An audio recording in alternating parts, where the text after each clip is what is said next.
Hi everybody, welcome back to English 221. This is our class for Wednesday the 17th. And first and foremost, I wanted to remind you that next week is spring break. So for us, that would be the 22nd of March and the 24th of March, Monday and Wednesday.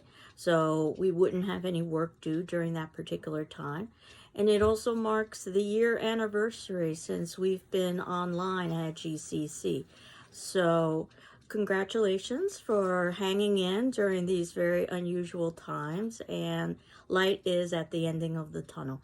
So I'm very eager to meet with everybody again in person, and I'm sure you are as well. And hopefully we'll be able to do that soon.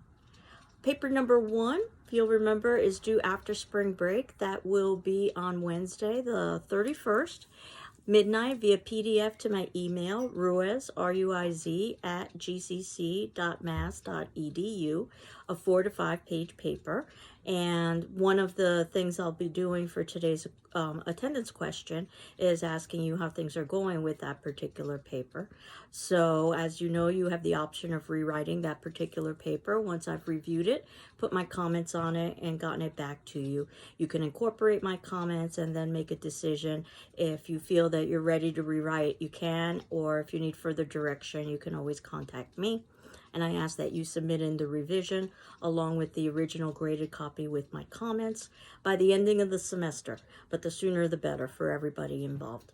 And your second paper, which won't be due until the very ending of the semester, will be very similar to the first paper, just on a different set of plays. So the idea behind the second paper, since it's due at the ending of the semester, is that you wouldn't have time to do a revision. However, occasionally there have been students who have submitted in that paper early enough that they've been able to negotiate with me a revision. But the first paper should be the learning exercise, and then the second paper should be the paper which you are basically duplicating what you've learned from the first paper. And everybody has the option to rewrite a paper as long as the grade is under an A. So it's up to your discretion. Now, where we are is talking about the history plays, and the history plays are notoriously complex. I was talking a little bit about how they are based on English, British history, but very loosely based on English or British history. Shakespeare took lots of dramatic license in order to be able to construct his particular plays. And you can see that in the notes below, what I've done is I've indicated some information about the history plays that you might find to be useful to you. And in terms of King Richard II's history, or the British history, begins with King Edward III, and he reigned from 1312 to 1377. He basically was the father of several sons: Lionel, the Duke of Clarence; Edward, the Black Prince; John of Gaunt, who is the Duke of Lancaster; Edmund of Langley, who is the Duke of York; and then finally Thomas of Woodstock, who is the Duke of Gloucester. And some of these characters will be, or some of these individuals, these historical figures, will be characters in the Richard II play. Edward, the Black Prince, ended up being the father of Richard II. So Edward the Black Prince does not appear in the play Richard II, but he is referenced. And John of Gaunt, the Duke of Lancaster, is also a historical figure that will appear in Richard II. And he is the father of Henry Bolingbroke, the Duke of Hereford. And then lastly, Edmund of Langley, the third historical figure, the Duke of York, who also will be appearing in the play as the father of all men. Now, this leads to one of the reasons why the history plays are so complex, because oftentimes we've got multiple names for the same characters. Sometimes they're referred to by their first name, sometimes they're referred to by their last name, sometimes they are referred to by their title, sometimes they are referred to by their nickname. So I very much encourage you to keep a chart of all of the characters, because it can be confusing to try to keep them all straight. Now, in relation to what we are talking about with Richard II, one of the things I wanted to do was to talk about productions. And there was a production that was put on. It was actually quite the production project in the 1970s by the British Broadcasting Company, the BBC, to put all of Shakespeare's plays as accurately as possible on film. So in other words, these are probably the closest adaptations to the actual writings of Shakespeare's plays. And I like to show the BBC version for King Richard, particularly because Richard is such a complex play. And you could, if you wanted to, read along as you are actually watching the play. Or as I sometimes recommend to students, what you might want to do is keep closed captioning on if you've got that option, and you can read and watch at the same time. So I was able to find the production of this through the GCC Library streaming services. And I believe, and you'll see this in the notes below, that you can just click on the link and it should take you there. I don't think you need library card access, but if you do need library card access, it's fairly easy to get if you don't have a library card. Just contact the GCC library, and there are multiple ways to do that, whether it be through email or telephone or Facebook or Instagram.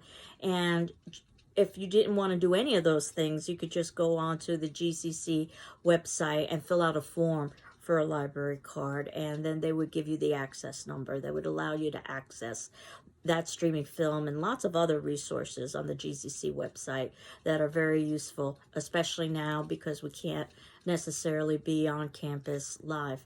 So it's a rather long production, so I'm going to be dividing it up into pieces.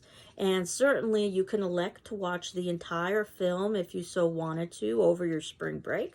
But I'm well aware that the idea of spring break is that it is a break. So I'm not necessarily expecting you to do anything. That said, you might want to use some of the spring break for writing your paper, and that's certainly fine as well. But I deliberately made sure that the paper wasn't due immediately after we return from spring break, so that if you are taking a break, then you can legitimately have that particular break. And some notes on Shakespeare's adaptation of the history. The title in its entirety is The Tragedy of King Richard II. Usually we shorten it to King Richard II.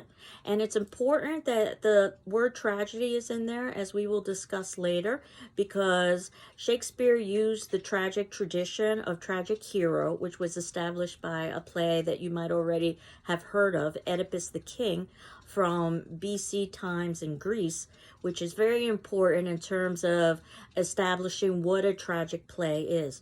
And Shakespeare would have used those rules and those ideas, but he would have adapted them again to his purposes.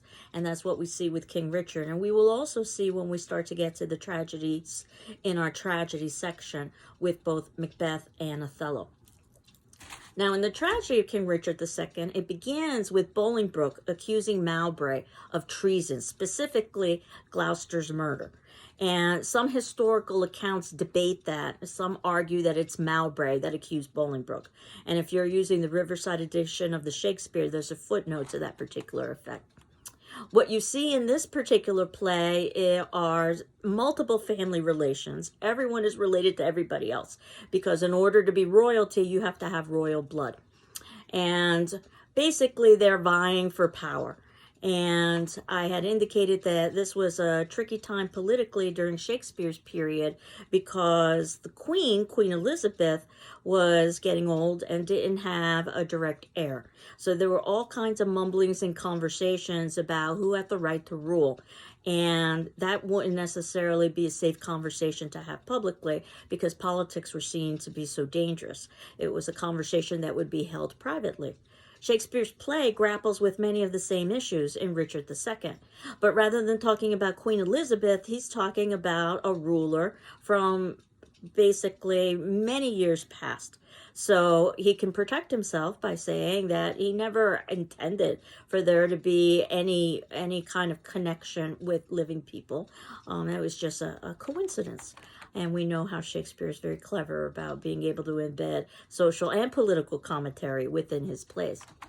So, in terms of Edward the Black Prince, who's deceased, who's referenced in the play, he had sons, Gaunt, York, Gloucester. They were all brothers, and they are basically all possibilities for rule. Now, what we've got is that King Richard is basically in rule. He's Edward's Black Prince's son. He also is Gaunt's nephew. He's York's nephew. He's Gloucester's nephew. He's Bolingbroke's cousin, and he's Aumer's cousin. So you can see how everybody is related. We've got Gaunt, who happens to be Richard's uncle, also York's brother, Gloucester's brother, and Bolingbroke's father. Again, we can see how the family relations. And usually it was the firstborn son who would be the direct heir. And of course, if a son died, then there would be some controversy over who might take the place. York is Richard's uncle. He's also Bolingbroke's uncle. He also is Gaunt's brother and Aumerle's father. And then lastly, we have Bolingbroke, who is Richard's cousin, Gaunt's son, York's nephew, and Gloucester's nephew. And I always have to refer to my own template because the family relations are rather complicated. There's a good number of episodes with familial and political intrigue. I've suggested more than once that you might want to think about this play being set in Washington, D.C. with some of the political players of our time, or perhaps some of the political players of the past. That might perhaps help you. Remember that King Richard is considered to be the God anointed, so therefore he is the substitute for God on earth. However, he is a poor ruler, which we see right at the very beginning of the play, and that leads to the controversy and the conflict over whether or not to let Richard remain where he is, or perhaps to put someone else in his position that has a greater aptitude to rule but may not have as direct of a bloodline. And think about character motivations while you are watching this play. What motivates all of the actions of these characters within the play?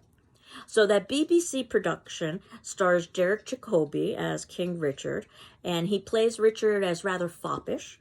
You may be familiar with Derek Jacobi. He's a very famous Shakespearean actor. And I thought that what we could do is to watch this over several classes.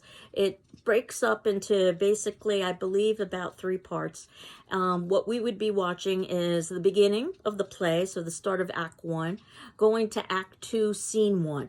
And that would be up to basically 54 minutes and 45 seconds to give you an idea. And that would be a nice break if you wanted to break it at that particular point. And then what we will do is see the other 2 pieces, the rest of it, when we return back from spring break. But again, if you're intrigued and you want to watch it in its entirety, feel free to do that as well. I'll be talking a little bit more after we return from the spring break about the action that's occurring in Richard. And I just wanted for today's attendance question to touch base with you about paper number 1. And the attendance question will be due Thursday on the 18th at 8 a.m. Do you have any questions about paper number 1? And if so, what are those questions? And feel free to say no, you don't have any questions, and that would satisfy your attendance requirement. So I hope you're doing well. I'm doing well. And I hope you find some time to enjoy spring break.